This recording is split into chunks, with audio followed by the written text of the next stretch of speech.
then you people said, "Chad, are a bunch of stupid." Really? Sorry. So again, sorry for the word. You're a bunch of stupid kids. Para mga bata kayo. Isa ka pa rin inutil. I'm sorry to say that. Pareho kang dalawang inutil. Again, inutil ulit kayo dyan sa Chad. Dapat binatukan pa muna ni Presidente. Call to order. Thank you for attending today's hearing of the Committee on Higher Technical and Vocational Education.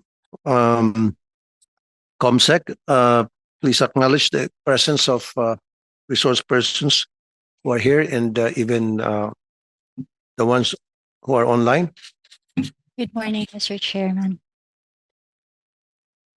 The following resource persons are with us today. From the Commission on Higher Education, we have Attorney Jerome Christopher Laines, Dr. Jimmy Catanes, Attorney Riches Salubre, and joining online is Attorney Cinderella Filipina Haro. From the Besling College of the Philippines, we are joined by Ms. Edith Vicente, its Executive Vice President, Attorney Lourdes Pagayatan, Attorney J.V. Mahidlawon, Sister Domnina Basquines, and Father Eric Estrada. From the Supreme Student Council, Besling College of the Philippines, we have Mr. Irish James Hernandez. From the Quezon City Local Government Unit, we have Attorney Lyle Arian M. Rehencia and Attorney Arthel D. Caronyongan.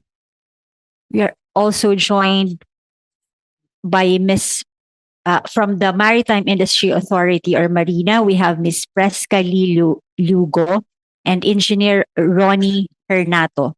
From the Land Transportation Office, we have Attorney Greg Pua Jr. From Wildcat Travel and Tours, we have Mr. Nazarene Leco. From City Star Travel and Tours, we have Ms. Iris Monsalve, Mr. Janelle Marco Bongkay, and Attorney Marwil Yasos. From JVD Event and Management Company, we have Mr. June Ernest Ramos, Attorney Rapunzel May Maluto, Attorney Meryl Lechtenstein Manalaysay, and Mr. Ralph Joshua Javier. From the Land Transportation Franchising and Regulatory Board, we are joined online by its Executive Director, Lumer Bernabe. And also attending online is our former student of Besling College of the Philippines. Thank you, Mr. Chair. That's all. Committee Secretary, can you please state our agenda today?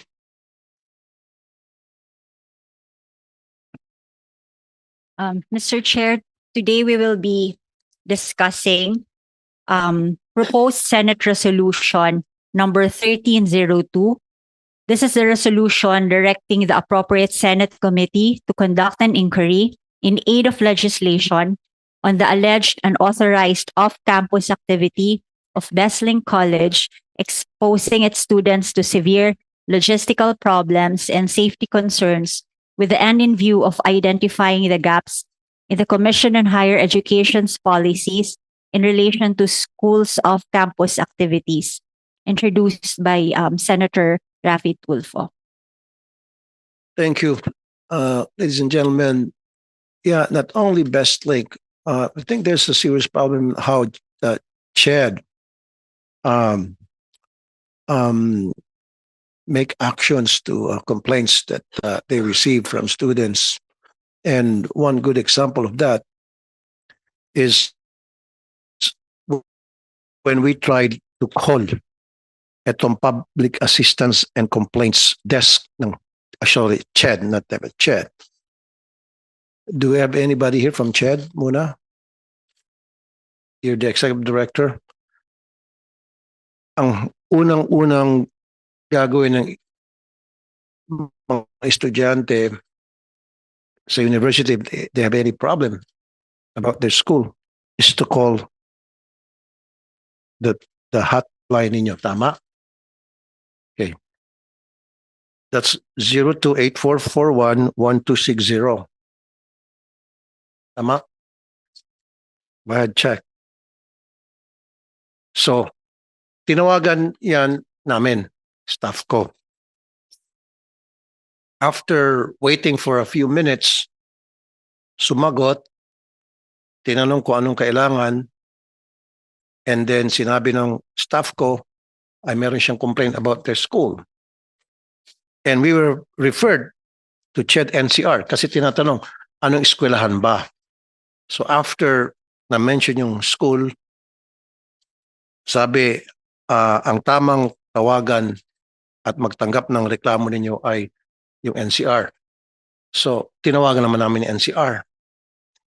Pagtawag namin sa NCR hotline, palpak. Yung una, 02-840-32196. After 50 seconds ng ring, namamatay. Inulit-ulit, 50 seconds ring, namamatay. For the third time, 15 seconds na ring, namamatay. So, ibig sabihin, palpak or naka-block, I don't know. Tinawagan yung pangalawang hotline, 02-840-32208. Same thing. Cannot connect. So what we did, bumalik ulit kami doon sa Public Assistance and Complaints Desk, CHED hotline. And we told them what happened. Alam mong ginawa? Ay kung ganun pala, tawagan nyo lang yung 8888, which is pang-national na.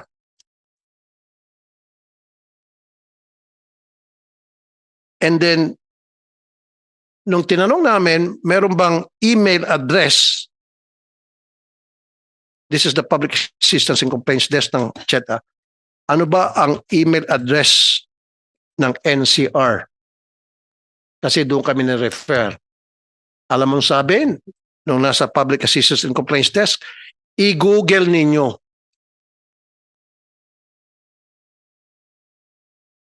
Sagutin mo muna yun, ma'am. Napaka-inutil. Itong hotline na ito. Good morning po, Senator Tulfo.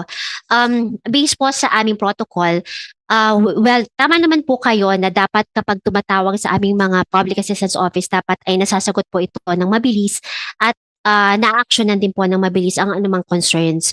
Kaya po nung una pong tumawag na ni-refer po ang inyong reklamo sa aming regional office, yun po usually ang aming protocol na kapag may mga concerns po sa mga eskwelahan po, sa aming mga eskwelahan, especially po na sinusupervise ng aming regional office, ay nare-refer po namin para po mas ma-actionan po ng maayos.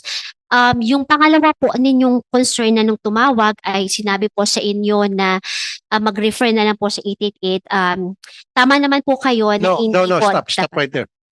Nung tumawag kami sa NCR hotline, sila. Saan ba dito yung NCR? Sino ang NCR head nyo rito?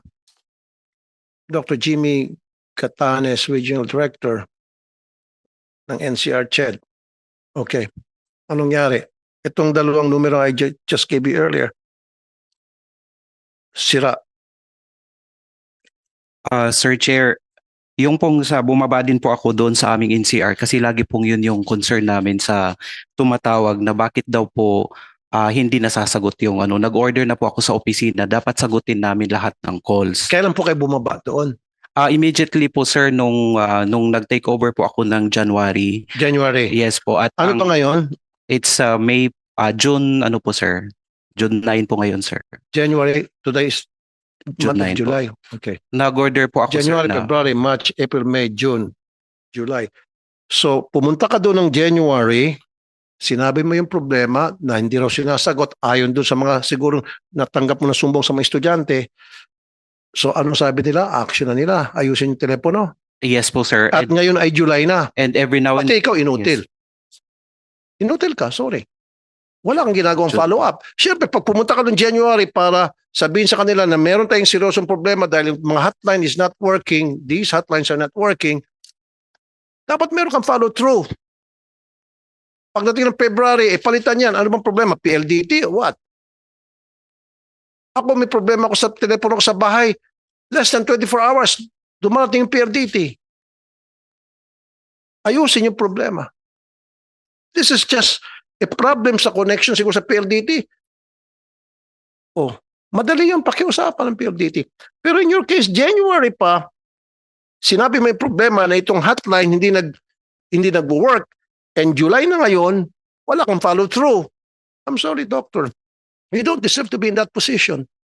Because tayo sa government, we should give quality service. Kasama sa mandate ninyo sa CHED is moral ascendancy, and magbibigay kayo ng quality leadership. You're not. Hindi ka pasok doon. No, let me finish. I'm gonna give you a lecture. Napakabagal.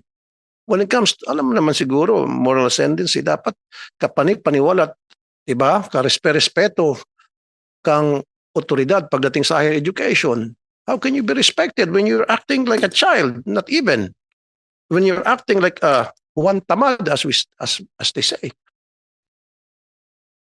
There's no quality in there. Hindi ka respeto yung binibigay mong aksyon. Diba?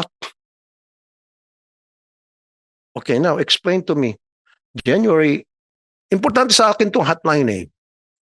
January and then July, same pa rin yung problema. Hindi pa rin fix. So what does it tell you, the kind of leadership that you are showing to the students na who are relying to CHED pagdating sa mga problema nila pertaining to the schools?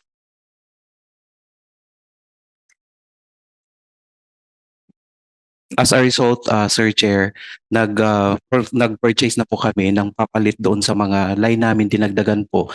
And at the same time, yung mga tao po na in charge doon sa PAC din namin, Sir Chair, ay nagpalit na rin po ako, Sir Chair. We already hired po din ng ating mga staff lawyers din po para sagutin nila kaagad yung atin pong mga complaint ng ating mga First things first, sipakin mo itong hotline na ito because it's not working.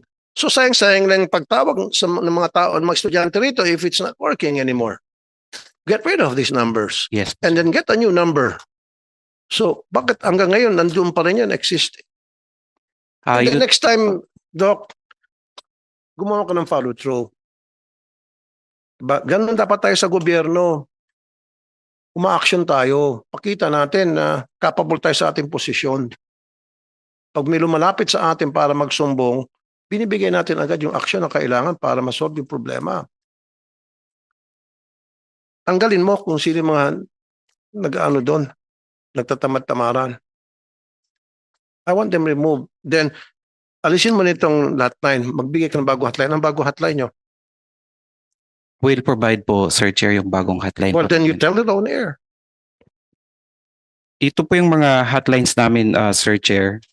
Aside from yung nabanggit po is 8403-2247. So, ang bago na yan. Ito po, yes po, sir.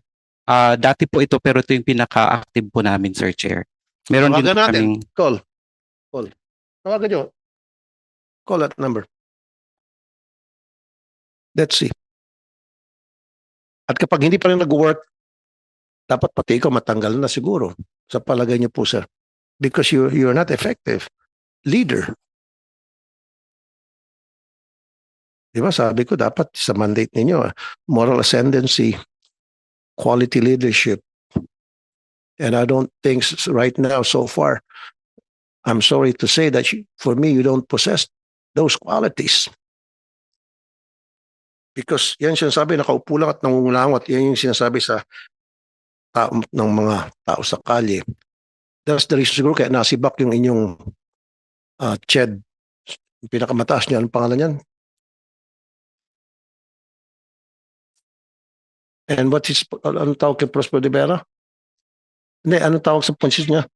Kaya nga siguro nasibak yung chairman ninyo kasi nakarating na siguro kay Presidente na is not doing good. And who replaced? Ma'am, Chairman Shirley Agrutis, Mr. Chair. Chairman Shirley, okay. Saan siya galing at ano yung credentials niya? Ano yung? Apo, siya po ay commissioner po ng Commission on Higher Education. Dati po siyang MMSU President din po, Mr. Chair. Walang sumasagot? Okay na. Para marinig niya. Sige. I'll show you the kind of action we in the government should do and should have. Hello? Hello? Okay. May problema ako sa school ko. Anong pwede kong tawagan? So, kaya nga sa NCR ang school ko. Well, NCR lang. So, meron tayong hotline sa NCR? So anong school? So if I give you the school, ano yung next step?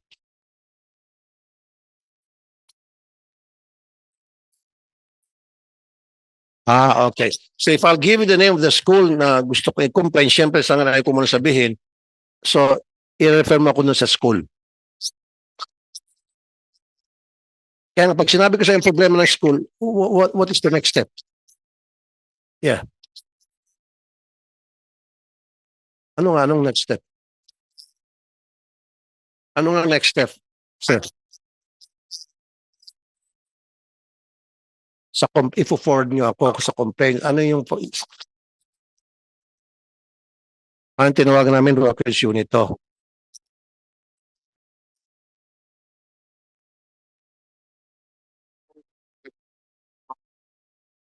Anong number sa complaints? Okay. Kaya nga 840-32196.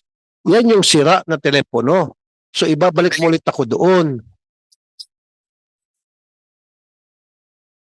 You see? Thank you. You see, Dr. Catanes? You see? Tinawagan namin yung bagong numero na binigay mo and then inirefer kami ngayon itong bagong numero doon sa luma na palpak. What does it tell you? Balik ulit tayo sa square one. Hindi mo monitor yan. Dapat minomonitor mo yan o at least man lang kung meron kang alipores. Pakimonitor nga kung this one is working already, nagpanggap ka or testing mo. Now, malalaman mo na. I-refer ka ulit doon sa sira na. Sira na ngayon Anyway. Ayusin niyo po yung trabaho niyo sa CHED. Kailangan po mag-set kayo ng magandang example sa mga estudyante. Wag ko kayo magtamad-tamaran. Wag ko kayo maging inutil. Totoo yan. Dahil ako po, didiktikin ko kayo. Hindi pwede to. Anyway, let's go dun sa problema. 2017, nag-issue ang CHED na moratorium ng field trips. It was on February because dun sa incident sa Bestlink off-campus activities at nagkaroon serious problema, may mga namatay, sugatan. And why was it lifted after a few months? December? CHED? Mr. Chair, at that time po, the CMO po of the CHED, ito po yung mga policies po namin regarding off-campus activity ay sinasabi na ang sanction lang po na mai-impose po namin at that time ay suspension of off-campus activity. Kaya po, noong 2017 ay nagkaroon na rin po ng directive to change the guidelines so that we might impose more severe sanctions against institutions which are not compliant with our guidelines po, Mr. Chair. And what are those new sanctions? Kasi dito, remember, may mga namatay ha. So, anong sanctions binigay nyo pala noong 2017? Suspension lang? Yes, Mr. Chair. Wala kayong pinal na pa ibang mga kaso pa? May mga namatay. Remember how many deaths were there? Mr. Chair, ito naman po ay subject pa rin naman po sa, kumbaga kung may mag-pursue po na actions, na criminal actions against the school. So ito po ay imposition po ng CHED against the school po, Mr. Chair. Pero wala bang motu proprio doon na kayo na mismo ang mag-file ng kaso? Hanapan nyo kung ano yung kaso pwede ma-file against this school na for me, tapos gross negligence. resulting to injury and death. Why suspension only? At the time po, Mr. Chair, yun po ang, that was a decision of the Commission and Bank. That was ito po yung base na rin po sa legal po na perspektibo na ito po yung guidelines po namin. Kaya po yun po yung Guidelines nga. Well, paano kung anak mo ang kasama doon sa mga namatay at mga nasugatan? How would you feel? What would you have done? You will raise hell at gagawin mo lahat na para makakulong ng tamang hustisya ang anak mo, mga anak mo. Eh dahil wala kayong kamag-anak doon, naging pabaya kayo.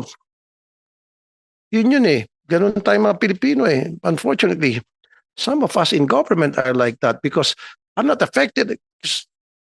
I'm not directly affected by that incident. Ay wala akong kamag-anak. Pero kung may kamag-anak kayo, doon kayo kikilos. Baka hindi lang kayo papayag na suspension.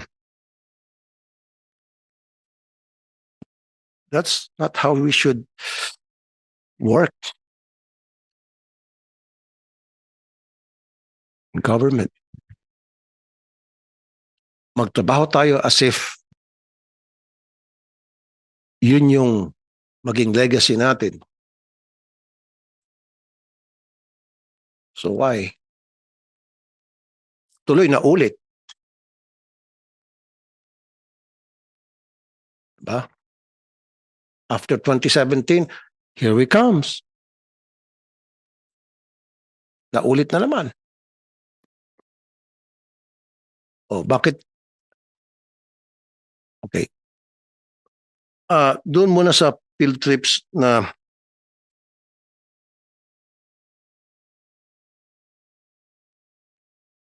go ahead po, Attorney Lourdes Pagayata. Okay, that's it. Magandang umaga po sa inyo, Honorable Senator. With due respect to the earlier statement coming from Ched regarding the February 2017 incident in Tanay, wala pong sanction na ibinigay ang Ched. Wala rin pong suspension after there was an investigation because at that time, I was then the counsel, I'm still the general counsel of BestLink. I was the one who handled the case. So BestLink then was issued a show cause order, which it complied with. The school submitted a written explanation, complete with the attachments. And there was even a clarificatory hearing held February of 2017 before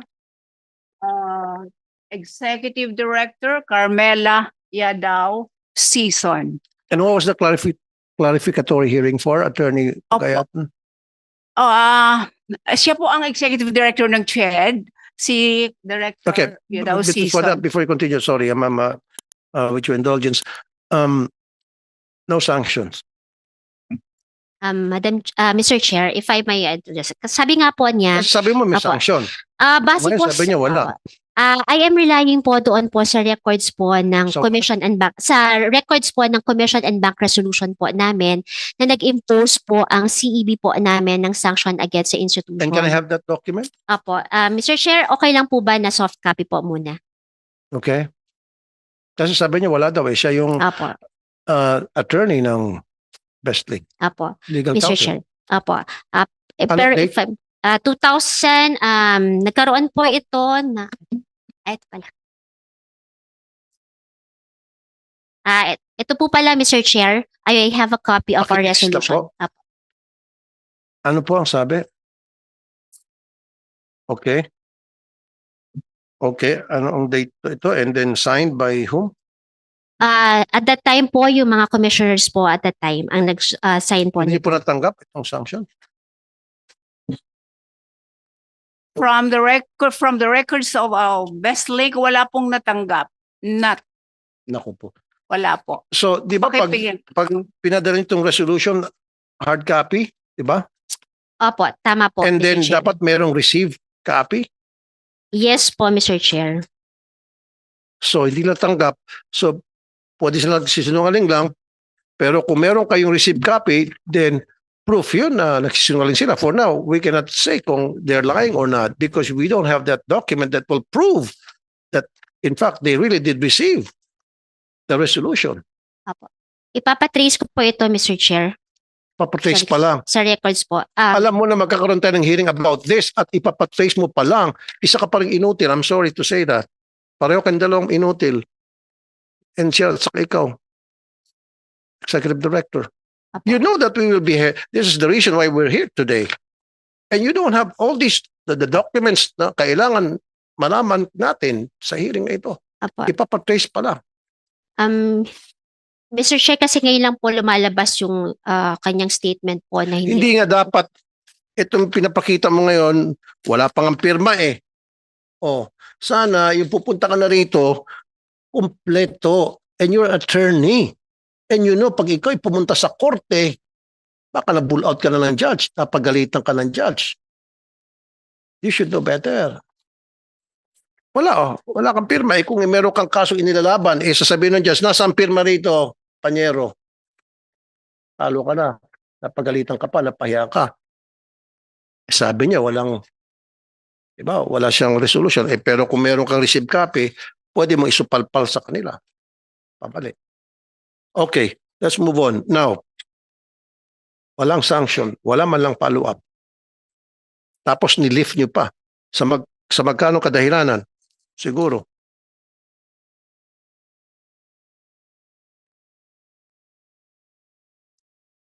And what was the reason why it was lifted? Across the board. Because the moratorium was for everybody. Across the board yun. That was in February 2017. And then December 2017, i-lift na natin. And what was the reason for that lifting? Sige, magbulungan pa more. Bulungan kayo. Alam niyo na magkakaroon tayo ng hearing tungkol dito. And Mr. Chair, base po doon sa desisyon po ng CEB, impose a ban on such education activity be imposed on the said school for 1 school year po, Mr. Chair. Gaya po na sinasabi ko, ito po yung nakabase po sa guidelines namin that the sanction that we might impose at that time was a ban on the suspension of the campus activity for 1 school year po, Mr. Chair. Kaya po, ito po ang na-impose po. Kaya po yung lifting po na sinasabi po, it's more of an automatic, dahil po natapos na po yung sanction na 1 year po. Kaya po, then you people said are a bunch of stupid workers. Really? Sorry. So again, sorry for the word. You're a bunch of stupid kids. Para mga bata kayo. Bago nyo i-lift yung isang policy na pinalabas nyo, and the reason why nagpalabas kayo ng ganun klaseng policy at moratorium, stop muna out of school activities dahil nakita nyo na magulo, walang tamang sistema na para ma-ensure na maging maayos ang off-campus activities para sa welfare ng mga students. Especially itong sa 2017, may namatay, di ba? And then nilift mo. Sana, meron kayo mga sineset na guidelines. Nilift namin to, pero sa kondisyon, kayong lahat ng mga school, bago kayo mag-request sa amin ng off-campus activities, ano ang ginawa ninyo? Ano maipakita nyo sa amin na para hindi na maulit yung nangyari sa best link na maraming namatay? And then pag-aralan nyo. And then saka nyo ililift. In the absence of that, wag muna. Hayaan nyo muna yung mga school magsilapitan sa inyo. Magmakaawa sa inyo kasi daming namatay eh. Para sabihin na ito po yung mga guidelines namin, ito po yung mga polisiya namin na siguraduhin namin next time ito yung mga gagawin namin. Kayo lift lang kayo ng lift. Hindi kinusida yung mga namatay, yung mga nasugatan. Dose-dosena.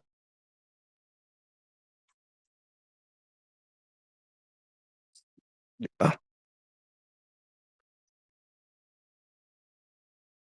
Now, itong nangyari recently.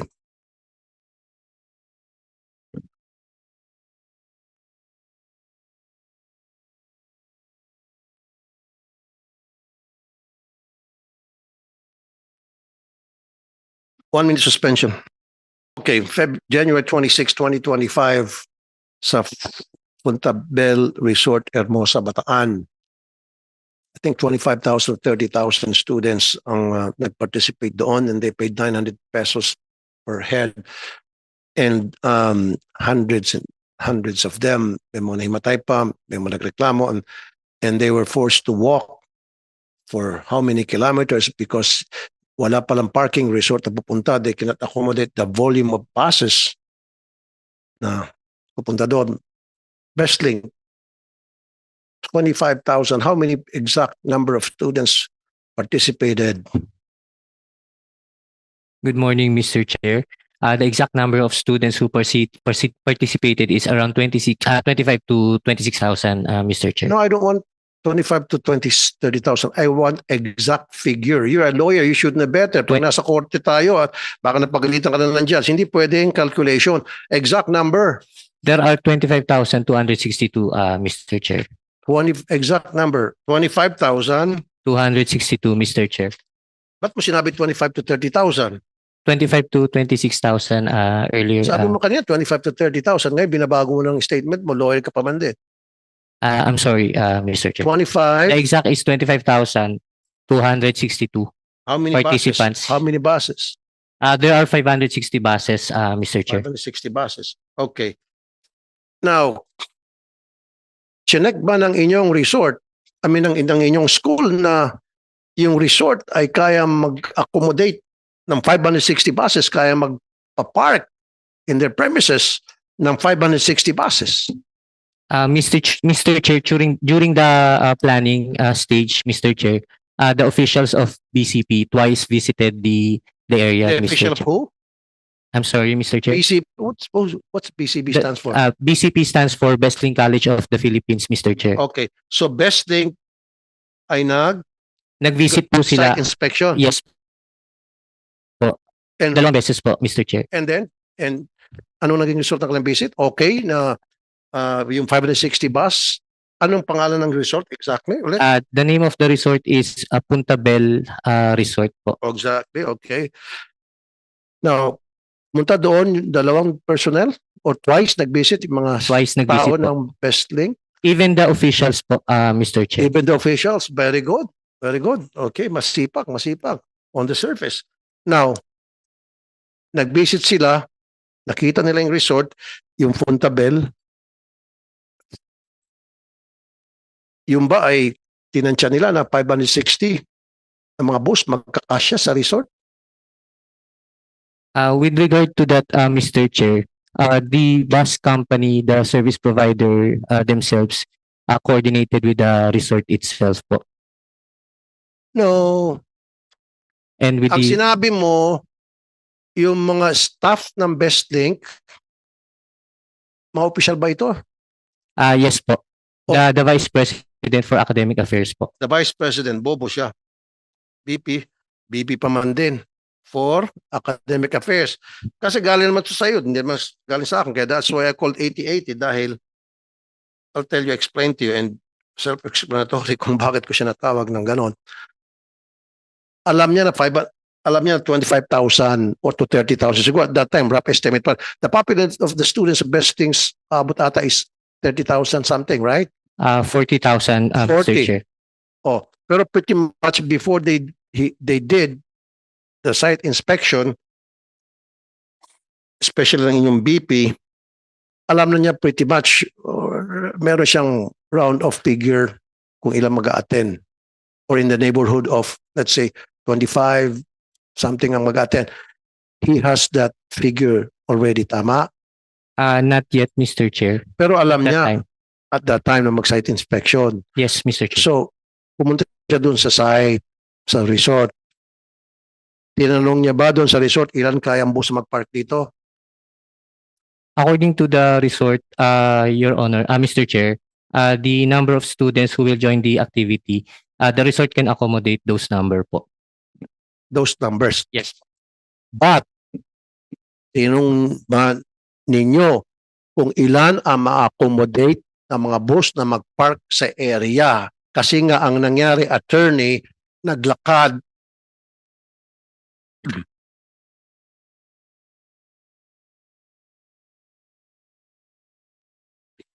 naglakad, stop, don't interrupt me please.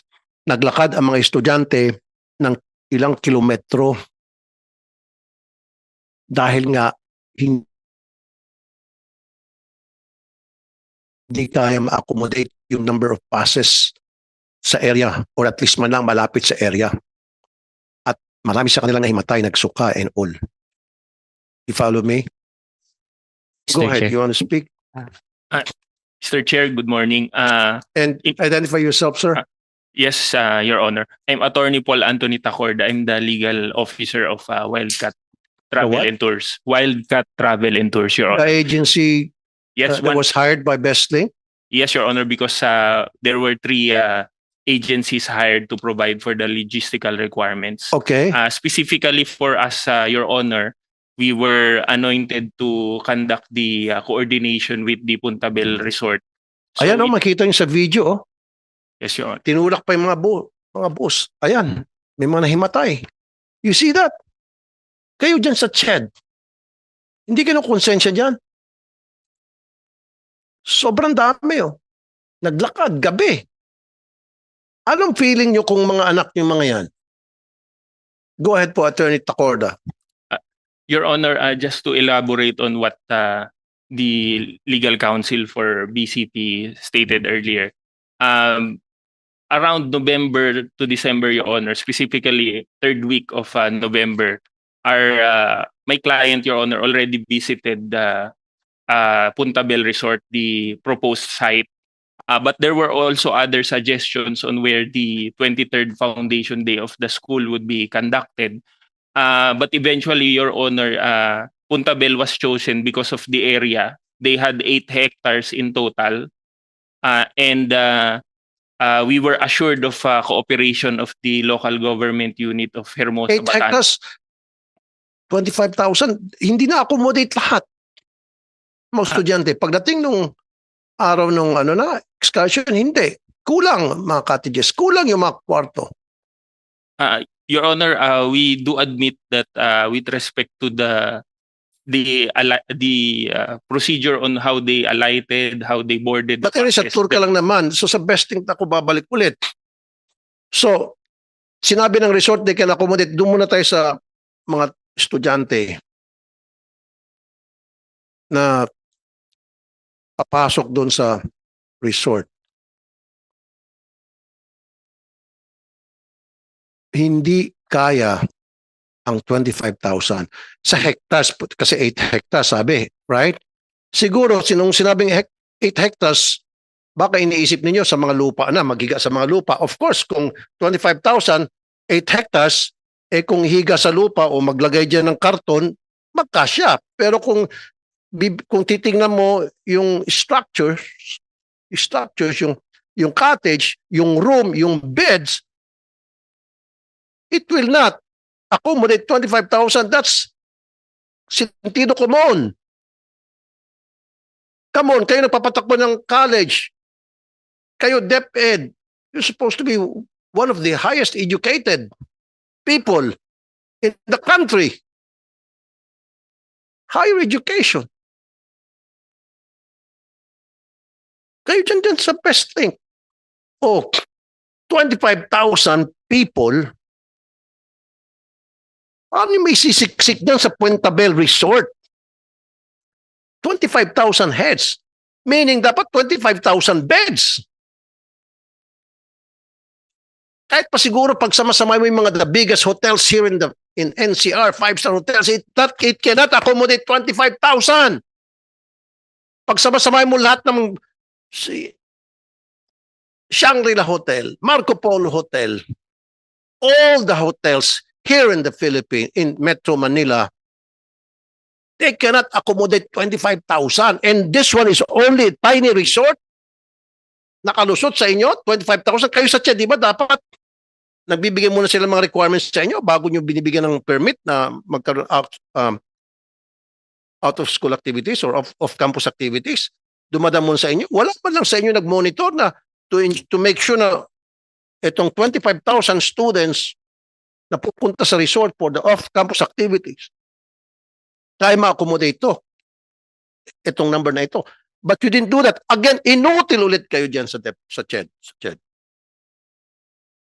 Kaya tama lang na si Bak yung ano nyo, commission, yung ano nyo, chairman. Tama lang. Dapat, bago na si Bak, dapat binatukan pa muna ni Presidente. Go ahead, ma'am, answer. Tungkol po sa scenario ni ito, Mr. Chair, hindi po sila nag-submit po sa amin ng mga requirements. Ito po, itong event po na ito, hindi po sila nag-submit sa amin ng requirements. Nag-submit sa atin po ay ilang araw po. Okay, so they did not submit the requirements na para mabigyan sila ng permit. Okay, sa labas. Sige. So, hindi sila nag-submit ng mga dokumento required para maaprubahan ang kanilang off-campus activities. Pero bakit nyo gino pa rin, nabigyan nyo pa rin sila ng permit? O hindi sila nabigyan ng permit? Wala, dun sa event po na yun, wala pong Wala silang po. permit. Wow. Pesting. Oh, wala kayong permit for that excursion. So, yung January 26.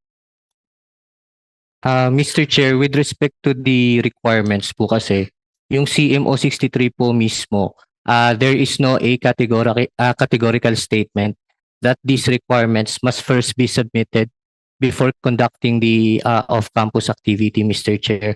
What the CMO 63 only provides is that the HEI must submit reports, Mr. Chair, after the local activity, before and after. However, with respect to the before requirement, Mr. Chair, if I may read, according to section 11.2 of CMO 63, submission of reports, the HEIs shall submit the following comprehensive reports in compliance with the CMO.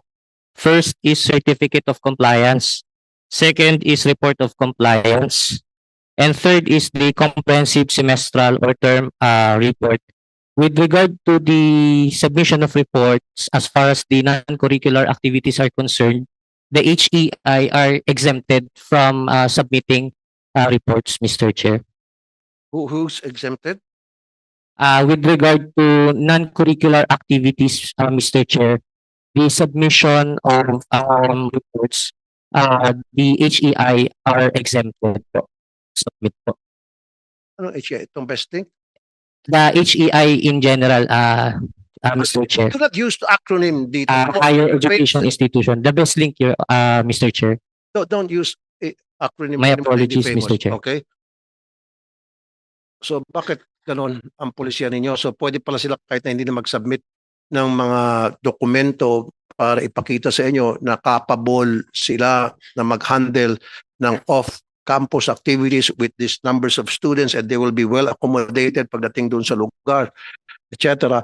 Wala kayong ganong requirement pala, wala sa inyong polisiya. Apa. Mr. Chair, explain ko lang po.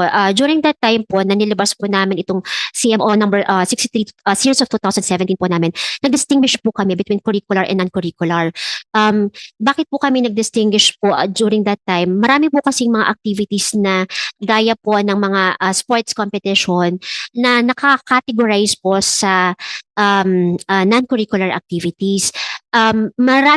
Very often po kasi na nagko-conduct po ng activities ang mga eskwelahan po natin o mga schools po natin na mga non-curricular. Kaya at that time po, kinategorize po talaga sa curricular at non-curricular activities. Pero let me just correct po kasi medyo na-mix up po. Pag curricular po, kailangan naman po talagang mag-submit po ng mga requirements po sa amin. Yung non-curricular po, yung sinasabi po niya, may mga responsibilidad So yung po. non-curricular na yung off-campus activities, kahit na sabihin, ito ay kasama sa grading system, ito ay kasama doon sa pagbibigay namin sa inyo ng grade, kailangan umattend kayo. So that's also considered as non-curricular? Opo, yung non-curricular po, Mr. Chair, ay hindi po part po ng curriculum po nila. Okay. Opo. Kaya naman po, binigyan po ng mas flexibility at that time po ang mga ating mga eskwelahan para kung gusto po nilang umattend po sa mga activities, mga sports competition, ay mas madali po sila nakaka-attend. Pero po, hindi Mr. nyo Chair. po na-anticipate the baka magkakaroon problema kung naging flexible o lax pagdating sa off-campus activities, kasama po doon yung pag-excursion at pag-rent ng mga resort para tumira mga estudyante. Hindi niyo po nakita yon? Opo, Mr. Chair, ang talaga pong prinsipyo po talaga na sinasabi po namin sa mga eskwelahan ay yung safety and welfare of the students. Even if they will attend or conduct non-curricular activities, kailangan pa rin po na primary consideration nila ay safety and welfare of the students, which we give po sa ating mga institusyon. Kaya naman po talagang responsibilidad po talaga nila na tingnan pa rin po yun, whether curricular or non-curricular. Doon po siguro sa parte po na yun, Mr. Chair, na nagkaroon ng flexibility sa non-curricular activities. Kaya nga po, isa na rin po sa binigay po na direktiba po ng komisyon ng aming CEB ay tingnan po ulit ang aming guidelines para sa ganun po ay makorek na po namin itong mga sitwasyon po na ito na may mga naging pag-aabuso na rin po sa aming guidelines at sa binigay po namin na flexibility for non-curricular activities. Dapat, bago kayo gumawa ng isang policy, pinag-aaralan niyo po. Matatalino dapat kayo dyan eh. Diba? Mga matataas ang pinag-aaralan. Diba ba't hindi nyo nagagamit? Now, Bestlink, 25,000 alam nyo na pupunta mga estudyante doon sa resort at nagkaroon kayo ng site inspection. Ba? Sabi mo. O, binilang nyo ba kung ilan yung tinanong nyo ba doon sa resort? Ilang kama meron kayo rito? Ilang cottage meron kayo? Dapat tinanong ni Vice President yan. Anong pangalan ng VP nyo? Dr. Charlie Carino po. Dr. Charlie Carino po. Carino? Oh, Mr. Chair, with respect to the land area, Mr. Chair, it was also raised during the clarificatory before the CHED po, last February 7. I believe it is around 16 hectares po. regardless, kahit sabi natin 1 million hectares na rin para wala tayong pag-usapan sa land area, okay? Now, huwag ka magpiloso po sa akin kahit na abogado ka. Ang pag-uusapan natin yung kwarto at kama na kaya mag-accommodate ng 25,000. Of course, ilang hectares sabi mo? I believe around 16 hectares. 16 hectares, okay. Kung 16 hectares, 25,000, siguro side by side, higa sa lupa, mga estudyante, pwede. Pwede siguro. Pero ang pag-uusapan natin, sentido common, kung yung 25,000, kaya ba mag-accommodate ng resort because how many beds do they have? So dapat ang una nyo tinanong, ilang kama ba meron kayo rito? Pag sinabi, ang kama lang namin dito is 1,000 lang, di huwag na kayong matuloy doon. Hanap kayo ng resort na kayo mag-accommodate ng 25,000. Pero I don't think there's a resort here in the Philippines that can accommodate 25,000 people. I don't think so. Di ba? Pero sa katakawan sa pera ng eskwelahan na yan, pinilit. Ayan, marami na aksidente. Kagahaman sa pera.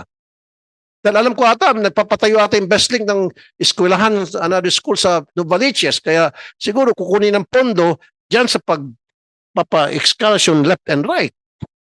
Regardless kahit na putting the students' lives in danger. O sige, humirit ka pa po. Bakit nasaan dito yung ano nyo, presidente nyo ng Bestlink? Mr. Chair, the event that happened in Puntabel is a one-day event po.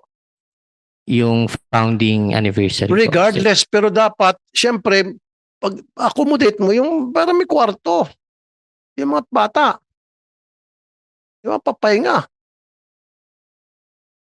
O tapos meron ba mga stage doon? Kita mo naman, nagmamarcha estudyante, hindi na-accommodate. Kulang. Nasaan sabihin natin 16 hectares. Pero develop ba yung 16 hectares? Baka kabundukan yung 16 hectares. Puro kakahoy. O pag malaki mo 16 hectares, dapat develop yun na meron man lang stage. Diba? Na may mga upuan. O siyempre, magkakaroon ng event. Pero ano ba 'tong event na ito, di ba? Ano ba klaseng event dapat yun? Founding anniversary. Kaya Mr. nga, ano ba dapat in-expect na mga activities?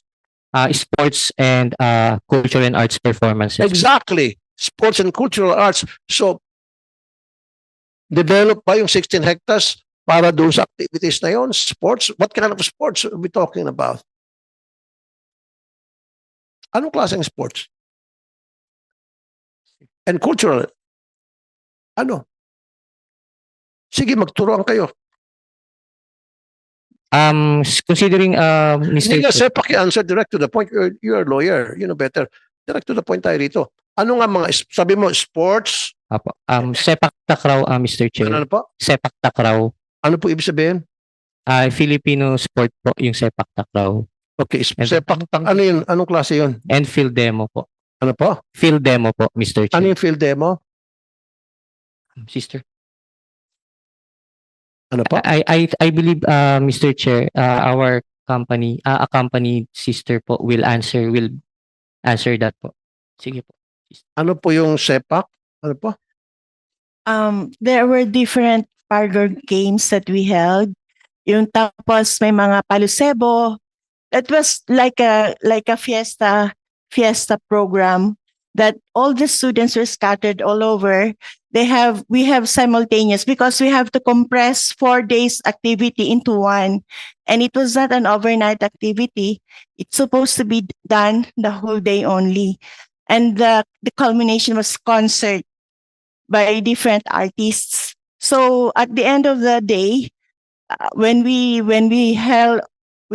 done with all the parlor games and star model contest, that's a beauty contest of BestLink that we hold every year. But because we didn't have a space right now because of the construction, so we had to do it in a play. We had to find a place for all those activities because we didn't like that they will skip this year without holding those activities. Okay, kaya nga po, sister. Now, sana man lang yung nag-inspect dun sa site, itong si Dr. Charlie Carino, tingnan niya na meron bang stadium dito na para ma-accommodate yung 25,000 mga spectators na from among themselves, mga estudyante, and then meron bang mga upuan?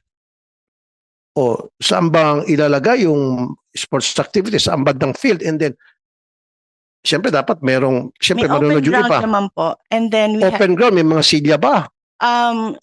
for that matter, wala pong ano, yung mga nasa front seats and all, but all the students will have to stand at the back of it is a concert. Well, when we have concerts like that, because it's how do you call this one, with our So na-check nyo ba na yung area na yon can accommodate 25,000 Yes po. students? yes Then po. kung na-check nyo, bakit marami mga estudyante nagsabi hindi sila nakarating at hindi sila makapasok dahil talagang siksikan at wala nang lugar mapupunta? Because they opted because there were several places for activities, like there are 7 swimming pools, so some students did not like to go to attend the concert or the other activities. They opted to do swimming. So it was how do you call this one? The activities were really made for them to be accommodated, that they will not be just in one place. They I know, could choose. sister, pero they weren't all accommodated, and you know that. Hindi nga, wala pa nga sa kalahati. Kaya nga yung iba, may kita mo, doon lang sa daan, umupo na, pagod na, hinimehitay na. Talagang sobrang dami. Dapat ganun, kumuha kayo ng 3 resort. Siguro, hiwalay nyo. Kumuha kayo ng isa pang resort, siniksik nyo lahat doon na hindi naman nagkasya, pinilit nyo, diyan, nagka-problema kayo. Di ba nasaan dito yung best thing? Sorry sister, hindi kita mapagalitan kasi baka yung nanay ko nasa langit, pagalitan ako kasi napaka-religyoso nanay ko siya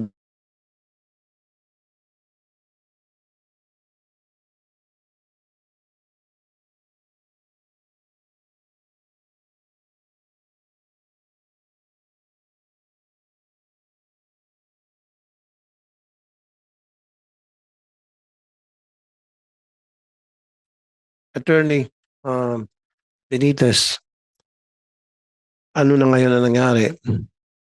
Siguro you banned off-campus activities for life with this school. Really, I'm serious. I-ban mo na. Wala na silang karapatan. May namatay na nga dati. Doon pa lang sana.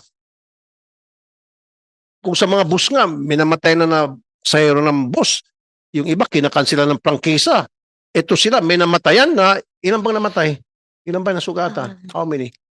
Come on, give me the numbers. 13 po, Mr. Chair. 13 dead and how many injured?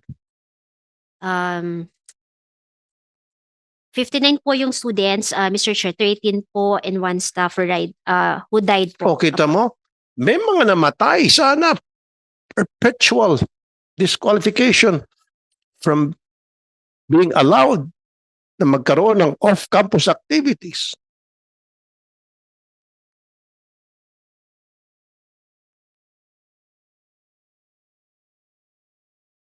Oh, ilan crowd manager meron assigned Attorney Mahidlamon yung sa 25,262 na excursion noon? Mr. Chair, as per emergency preparedness plan or contingency plan, these are the assigned po. No, pakitanong lang. Wag ka ng as per. Isang tanong, isang sagot. How many crowd manager? It's 25,000.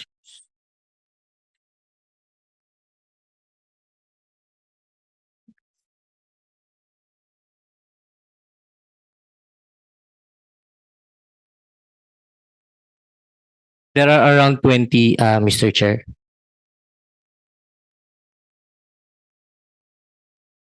Ilan po? On the part of BestLink, Mr. Chair, there are around 20 po. 20. Alam mo yung accepted Global Crowd Management Alliance, one manager for every 250 people. So ilan yan? 20? Around 20, Mr. Chair. For BestLink alone. No, yung sumama lang doon sa excursion.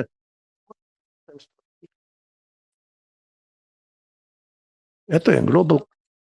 Pang 5,000 lang yun, yung 20 people na crowd manager. From now on, Ched, make sure maano natin to. May sa katuparan to. Ma-adapt to. That at least one manager for 250 crowd. Or mas maganda pa kung mas marami. Mas dagdag pa kung gawin natin 200 per 250, mas maganda pa. I-set natin yung bar higher. Mr. Chair, actually po sa curricular po namin, mas mataas pa po ang nilagay po namin na Ilan? na ratio po. Although yun nga po, admittedly, that's for curricular. We will implement po, we will put into our guidelines po yung minention po ninyo na crowd control when it comes to non-curricular activities as well, Mr. Chair. Yes. Now,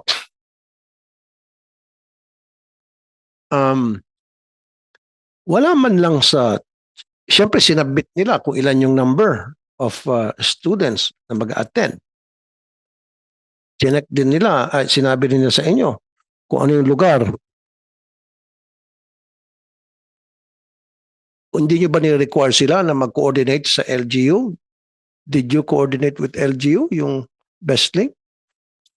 Did you ask the mayor? Did you ask the chairman? Did you ask the tanod? Yes po, Mr. Chair. Bago po matuloy yung foundation po, nagkaroon na po ng proper coordination with the LGUs through the help of Wildcat po, that travel and tour company. Okay, ano sinabi po ng LGU? Mr. Chair, in so far as Wildcat Travel and Tours is concerned, we did coordination meetings on January 19, 2025, also January 22, and January 23.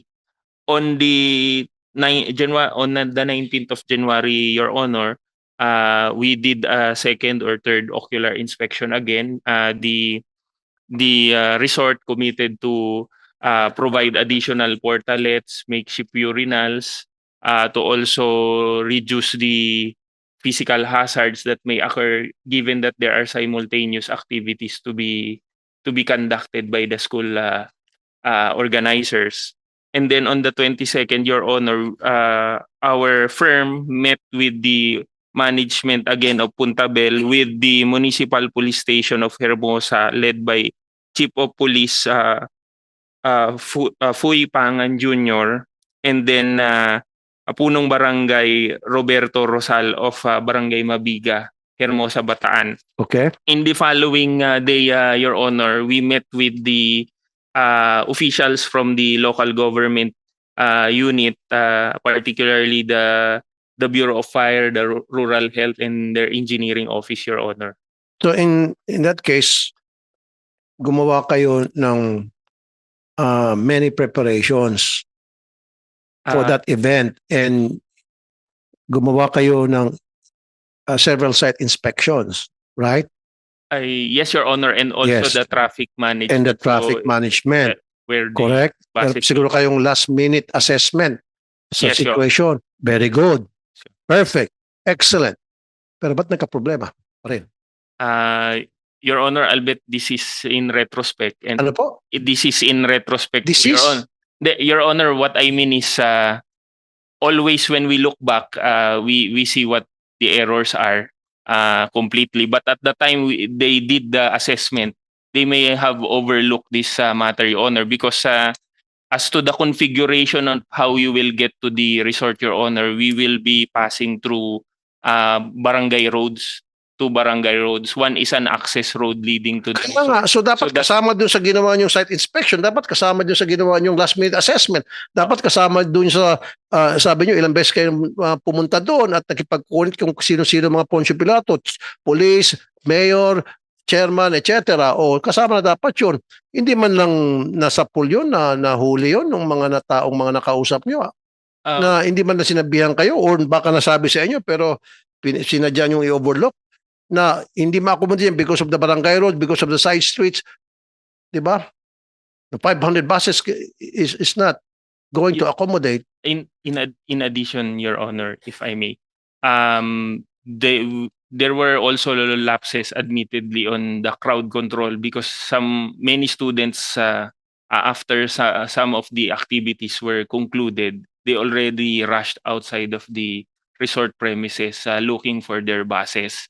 So the 143 coordinators, Your Honor, and alongside the barangay personnel were overwhelmed when the students already... Exactly, but you should have anticipated that. Kasi sabi mo, pa ilang beses kayo gumawa ng site inspection, pa ilang beses kayo nakipag-court kung kanina mga otoridad doon at ilang beses yung pinag-usapan ito. O, bago sa actual na, the day of the activities. Di ba? O, so ngayon sasabihin niyo maraming lapses. Kaya nga, Ched, I want perpetual na disqualification dito sa besting ibigay mo from conducting off-campus non-curricular activities. Mga excursion, wag na. Stop na. Dalawa na nakatapos sa pool na Una, maraming namatay. Ngayon, maraming nahimatay. Ano sa susunod? And are we allow them to let it happen again? Ganun-ganun na lang. At the expense of the students while the school is making tons and tons of money and then magpapatayo ng mga ibang pang branches ng mga eskwelahan nila. At ang mga estudyante ang kinakawawa in the process. Go ahead po. Apo, Mr. Chair, last week po we have issued the resolution to Best Link. Ito po ang resolution po ng commission aside po doon sa downgrading of their authority ay naglagay din po kami ng penalty na suspension to conduct local off-campus activities, both curricular and non-curricular, effective immediately po upon receipt of the notice. Suspension and then after a few months, ililift nyo rin lang. No. Wala naman pong nakalagay po. Mr. Pero what guarantee can you give me that it will not be lifted a month or so from now? Come on, nagawa nyo na before mag-lift, magagawa nyo ulit yan. Pero dapat kung meron kayong resolution banning entirely, forever, from them conducting an off-campus activity, special excursion sa mga resort. Bilang penalty, sabi ko sa kanina, ma'am, kung sa mga boss nga may namatay, kinakancel na agad yung prangkisa nila. Ito, may namatay, wala lang kayo. Naulit pa, wala lang kayo. Suspension lang. Come on. Come on. If Your Honor, if I may, Your Honor, pwede po bang magsalita? Pero bago niyan, sige. Sagutin mo muna, bakit di silang bigyan ng sanction? Pero sabi mo pala may sanction kaya hindi na-receive. So, okay na tayo doon. So, but, balikan mo, gusto ko accountability rito Sino ang nagpadala? You came up with a resolution for the sanction, and yet they said they did not receive. Na sino yung taong responsible para ipabot yung sanction dahil gusto ko yan masibak. Malaking kasalanan niya. I want his or her name and I want get rid of that puppy. Really. Yes, Mr. Chair. Dapat may accountability from now on. Kaya nga nasibak yung chairman ninyo siguro dahil dyan. Dahil mahina kayo. Right? Go ahead, Attorney Pagayatan. Yes, good morning po again. Tungkol po doon sa resolution na sinasabi nila after the 2017 event, wala po talagang natanggap ang BestLink as latest checked by myself. Friday po wala po talaga. Wala This silang Friday lang. natanggap. Opo, at saka if I may allow to state further, Your Honor, yung po kasing 2017, February 20, 2017 to be exact, was a curricular-based activity of the students. Your leadership training activity for 3 days. It was in accordance with the Yeah, National curricular pero Service- off-campus. Off-campus pa rin. Opo, Okay. ito po, this is curricular based, while this one, the founding anniversary is non-curricular. Yun po kasi, alam nyo, in compliance with the NSTP law, National Service Training Program of 2001, under which there are 3 program components. The ROTC, the literary Ano yung sabihin po ng OTC? Come on, please do not use acronym. Don't use acronym na hindi familiar. Opo. Pwede po ba kasi Sabihin niyo na po anong isabihin ng OTC. Reserve Officers Training Course. ROTC. Opo, ROTC. Sabi mo kasi OTC lang Sige. OTC. Alright. Tapos, mayroon akong Civil Welfare Training Service at saka mayroon ding Literacy Training Service. Okay. Ito pong trip sa Tanay noong February 2017 was under the Civil Welfare Training Service. It was a leadership training activity for first-year students of BestLink College of the Philippines. This particular activity is a module under the Civil Welfare Training Service, which is being offered by BestLink after the passage of the law since 2001. So ito po ay prerequisite for graduation for all students. Kaya they are required to undergo 2 semesters of any of these program components of the National Service Training Program. Kaya ito po, and then going back to that, the bus that figured in the vehicular accident which caused the perish of actually 14 students po ito. I know it for a fact because I was the one who handled it, and including the driver.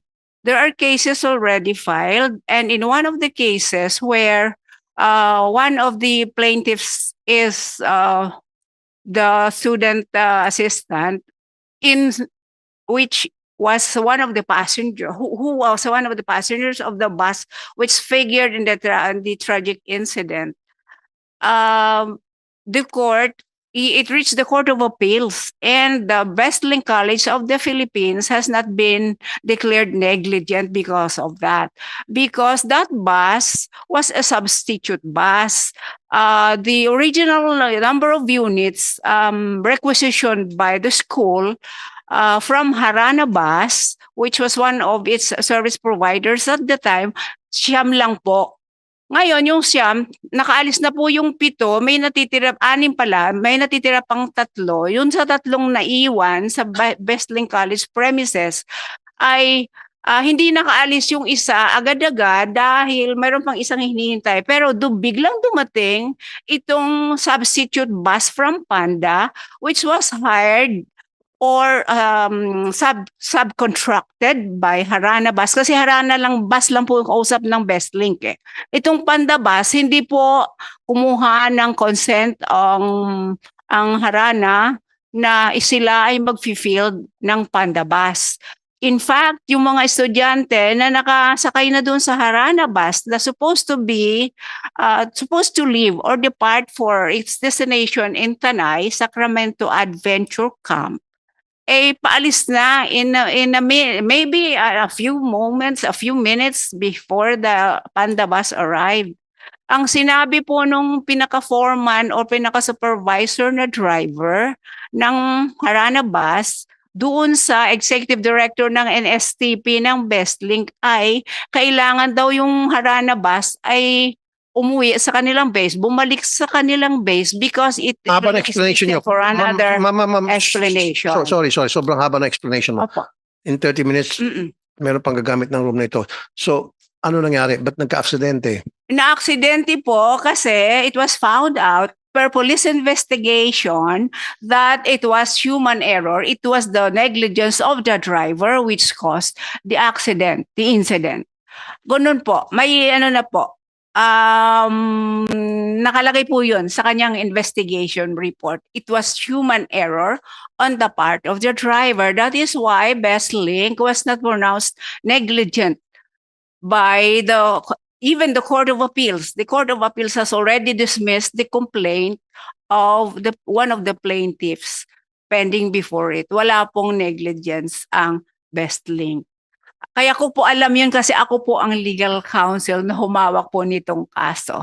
So, thank you very much for listening, Your Honor, kasi kailangan ho maklarify yan. Yes, I know. Thank you. But anyway, kaya ka nagpalabas ng resolution addressing the issue at para makapag-usap kayo ng Bestlink, maiwasan itong ganitong klaseng insidente at hindi naman natanggap ng Bestlink. Opo. Mr. Chair, yung mga sinabi po ni attorney, kaya po nung nagkaroon po ng guidelines po, panibagong guidelines po ang komisyon ng 2017, ito po yung in-address po namin. Kaya po sinasabi po niya, kaya po nare-require na po namin sa guidelines po namin na magko-conduct ng curricular activities ay dapat may making sure na may insurance para kung sakaling magkaroon ng aksidente nga ay may insurance po, at gayon din naman po ay yung franchisee, kasi po yun din po ang nangyari po doon sa Bestlink, the So, ibig first sabihin one. walang insurance yung bus company? Ito po yung mga nilabas po namin na polisiya para po yung mga na-encounter po namin na problema during that time po will be somehow remedied po, or kumbaga na-flag na po eh.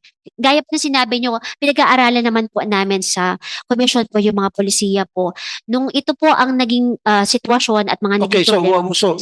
ma'am, what kind of policy insurance ang ni-require nyo kapag nagkaroon ng off-campus activities sa mga eskwelahan at gumagamit ng bus aside from accident insurance? Wala Apo. ba insurance dahil sa na-inconvenience ng mga estudyante at the insurance has to pay something doon sa abala sa mga estudyante, naghirap yung mga estudyante, nagtulak pa yung mga estudyante ng bus? Hindi yung pinasama sa policy yan? Apo, Insurance policy? tama naman po, hindi po. Nakalagay pa po ay in general po, Mr. Chair, na provide insurance provision for students, faculty, and other concerns, stakeholders, Mr. Chair. Okay. LTO. Nandito yung LTO natin. Anong pangalan po nung bus na involved? Yung sa aksidente ng 17? Panda bus po, yung ano. Panda Bus, Oo, LTO. wala na po. Ang alam ko po, sabi po sa LTFRB, suspended pa rin hanggang ngayon because of that. They failed to ensure that the bus was roadworthy at that time. That was found out. That was established, Your Honor. So That is what roadworthy, so happened ibig ngayon sabihin wala pa karag-karag na yon. Ay siguro po kasi parang retrofit lang nila yung bus. So the best link had no competence whatsoever to check whether the bus was roadworthy or not. Anyway, that was the Okay, responsibility. wait a minute. Yes, ma'am. No, responsibility of the LTO, you would say. Pero from now on, pakisabi po sa best link kung meron mga, well, sa kanya, sa gusto ko, tanggalin out of campus. Sa mga ibang schools, pag may mga out of campus activities, dapat merong taga-check.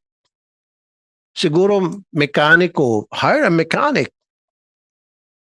na para tingnan yung mga bus, tingnan yung mga brakes. Huwag yung action tayo, kapag nandiyan yung problema, huwag tayong reactive, proactive dapat.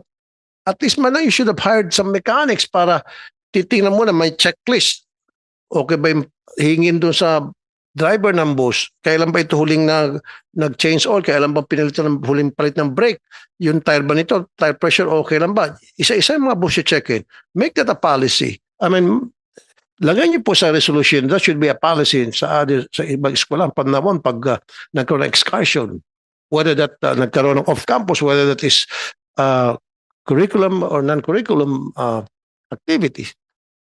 I-require yun. Kung gagamit sila ng mga vehicles, ensure na yung vehicles ay roadworthy. Galing mismo sa kanila, hindi pala roadworthy yung bus na yun. So ano nangyari doon LTO? So hanggang ngayon, ano pa rin sila? Sabi ng LTFRB, LTFRB is here? Meron? Yes, sir. Online.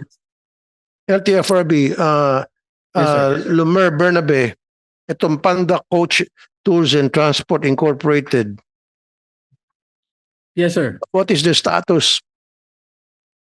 Sir, as of now, sir, the latest, sir, was we issued the cancellation and revocation of the franchises of the 19 units of Panda Bus and Tourist Transport. Very good. Thank you. And give me a document Yes, sir. to prove what you're saying. Talagang na-cancel na yan. Opo, sir, opo. Okay. So, doon po sa ginawa niyo investigation, human error which is nawala ng brakes. Yes, sir. According to the investigation, sir, there's the reason of the road crash incident is the nawalan po ng preno yung bus na ginamit nila. Kaya nga, yan ang sinasabi ko sa inyo sa mga hearing natin, di ba? Kayo dyan sa LTFRB, gumagawa dapat kayo ng inspeksyon sa mga public transportation buses to ensure na sila ay roadworthy. Ang ginagawa nyo lang yan tuwing Holy Week at kasama isang katerbang batalyon na media para magpakita na pogi kayo. Pero pag walang mga occasion, walang mga, hindi piyesta pa tayo, walang mga holidays, wala kayo. Kaya nga, next time, kung gumagawa lang ng inspection yung mga, yung mga inspector ninyo, para ma-ensure na talagang yung mga bus na yun sumusunod sa patakaran sa pagdating sa road safety, na tama yung nilang maintenance, brakes, etc. Wala sana naman namamatay. Sa katamaran niyo. But anyway, so, wala na, canceled na. I would like to acknowledge the presence of Senator and later on will be Mayor Makati Nancy Binay. Senator Binay, magandang umaga po at salamat po sa pagdalo. At you have an opening statement, Senator? Na naman po, Chair. Magandang umaga lang po sa lahat ng ating bisita ngayong umaga. Thank you, Senator Binay. Thank you so much. Now we have a quorum. Thank you. Oh, okay. So, canceled na po yun. Revoked na yung niya, yung permit niya o prangkisa niya. Okay. Pero sir, tuloy-tuloy niyo po yung ginagawa niyo na pag-inspect kasi mag-inspect ulit ako. I'm not gonna tell you when. Pag-inspect ko at meron pa rin mga bus dyan na hindi roadworthy at wala yung mga brakes, halos pudpud na at mag-iingay din ako sa inyo. Dapat po ginagawa nyo yan, hindi lamang po sa panahon ng Kwaresma. Hindi nga po, sa panahon ng Kwaresma, yan, dyan po yung LTFRB magaling mag-inspect. Pero pag hindi po panahon ng Kwaresma, hindi po kayo nag-i-inspect, nakaupo-upo lang. Marami po mga bus dyan, nagkaka-aksidente dahil nawawalan ng preno, human error. And I don't want that to happen again. Trust me, and I know Vince, your new secretary, iba siyang mag-isip. Halos pareho kami. Pag may nakita siya naging kapabayan, sinisibak niya. And I would like to see more of that. Pag merong ulit na aksidente, listen, what's your, ano dyan sa LTFRB, sir? Ano I'm po the, yung katukolan? ako po yung executive director. Yes, Okay. sir. Kaya nga, sir, let's make a deal. Hindi nga po.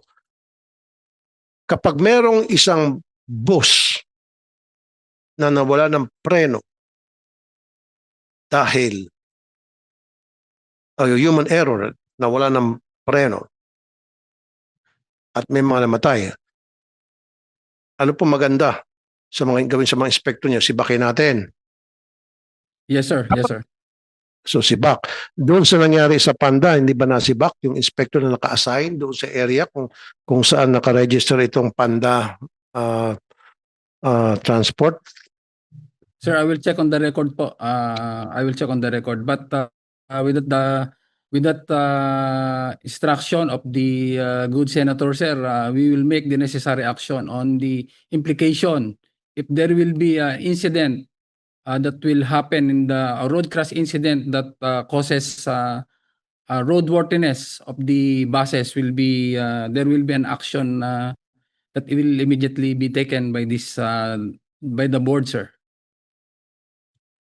Chairman. Go ahead, Senator Mr. Chairman. Nancy. Siguro ho, ED Bernabe, as a policy ho ba, meron yung LTFRB na up to a certain number of years yung mga bus ay automatic kailangan nire-retire na. Yes, May ma'am. ganun ho ba tayong policy? Meron po, meron po. Kaya po doon sa kanilang renewal po ng kanilang Certificate of Public Convenience, tinatanong po natin o tine-check po natin yung models po ng mga nire-renew nilang mga public transport conveyances. So ilang years po dapat bumabiyahe itong mga bus natin? Actually po ma'am, sa 10 years po ang binibigay po natin sa kanila. Can you just submit to the committee kung ilan na ho yung tanggal sa kalsada dahil 10 years na yung mga bus, at kung meron din ho ba kayong data na kahit 10 years na patuloy pa rin na bumabiyahe? We can submit po ma'am, we can submit po to the good senator our data on that. So ito na aksidente yun na bus, ilang years na po siya? Ma'am, doon po sa findings ma'am, more than 10 years na po. Kaya po talagang na-cancel and na-revoke na po yung kanilang franchises. Actually, 19 franchises po yung na-cancel and na-revoke po natin. Pero ED, dun din ho lumalabas yung kakulangan ng LTFRB kasi hindi ho ba dapat hindi na talaga to na-renew dahil dun ho sa nabanggit nyo, policy po yun na pag 10 years na yung bus, dapat hindi na talaga nagagamit. Pero itong bus na to, nabigyan pa rin ho ng permit kahit 10 years, more than 10 years old na siya. Yes po, yun nga po ma'am, siguro po i-check lang namin that was 2017 and I just cannot who to blame but the person who certified that public conveyance as still authorized. But for me po, hindi na po dapat yan binigyan ng renewal. So after this accident, nagkaroon ho ba ng kumbaga automatic ang LTFRB at tinignan yung mga data nila na baka nga may nakalusot na more than 10 years old na ng mga bus na patuloy na nabibigyan ng permit? Nagkaroon ho ba kayo ng ganong preventive action? Yes ma'am, with the guidance po of our secretary that we really have to focus on the safety of all these public conveyances ma'am. Marami nga po tayong sabi niyang sistema but our system is broken. So we really have to ayusin po talaga namin yung lahat ng sistema na yan. Yeah, so ilan na ho yung tanggal nyo ng mga bus sa kalsada ngayon kasi more than 10 years na po siya. Yes, ma'am. As far as we know, ma'am, no, wala na po kaming, marami na po kaming natanggal. Ang nangyayari po dyan, dapat po is substitution na po. Ida-drop na po and isa-substitute na po nila yung mga bagong buses. We have that on record, ma'am, and we can give you our report on that. Okay. Thank you. Thank you, Mr. Chairman. Thank you, Senator Nancy. Mag-ikot po yung mga inspectors ninyo. Marami pa rin po mga bus na 15 years old na nag-operate. I went to Cebu couple of months ago. Naabutan ko doon, maraming mga bus na kinakalawang na. Yung mga pinto, hirap na nga buksan, naka-alambre na, pati mga brakes, naka-alambre. Yung apakan, which means your people are not doing their job. Like Senator Nancy said, submit to me ilan ang mga napasibak at gaano ba kadalas kayo gumagawa ng inspection. And di ba, alam ko yun per region or per district, per area, anong tinatrabaho? I want your inspector to submit to me weekly or I don't know, monthly inspection report. Do you do that weekly or monthly? I want it submitted to me and how many inspections are being done at ano yung mga bus company pinupuntahan. I want that submitted. And then kapag may nangyari pang aksidente as a result of negligence, siguro I'll pass a bill na pag may mga na-aksidente at namatay, special pag may mga namatay, at ang sinabi ay human error, which means hindi na inspect properly o hindi na gawa ng LTFRB ng trabaho, hindi lang administrative case, siguro kailangan criminal case at dapat makasuhan dahil hindi niya ginagawa ang kanyang trabaho. Unfortunately, Nancy, this room kailangan na tayo evacuate dahil gagamitin pa ata meron pang ibang committee na gustong gumamit. So, notices and invitations for the next succeeding meeting will be signed accordingly. There being no other matters for consideration, this hearing is hereby suspended lang. Thank you, ladies and gentlemen. Thank you, Sir Nancy.